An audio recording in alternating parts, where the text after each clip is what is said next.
లోక సంబంధంగా నీ జీవితాన్ని పాడు చేసుకున్నావు. నీకున్న వ్యసనాల ద్వారా నీ భార్య ఆరోగ్యం పాడైపోయింది. నీకున్న వ్యసనాల ద్వారా నీ పిల్లల భవిష్యత్తు ప్రశ్నార్థకం అయిపోయింది. దేవుడిని ప్రేమించి ప్రతి నెల వేలాది రూపాయలు నీ చేతిలో పెడతా ఉంటే అందులో చాలా మట్టుకు పాపానికే వినియోగించి నువ్వు త్రాగడానికి, సిగరెట్ల కోసం, లేదా జూదం కోసం, కోడి పందాల కోసం, ప్యాకాట్ల కోసం, వాటి కోసం వీటి కోసం ఉపయోగించి తీరా కట్టుకున్న భార్యను, కన్న బిడ్డలను రోడ్డు మీద పడేస్తున్నావు నువ్వు. ఇది కాదా కఠినమైన సేవ అంటే?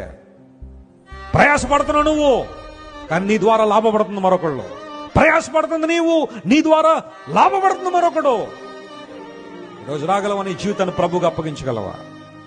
యేసయ్యకి నీ జీవితం అప్పగించు. ఆయన సేవలోను ముందు కొనసాగితే ప్రభు నిన్ను దీవిస్తాడు, ఆశీర్వదిస్తాడే.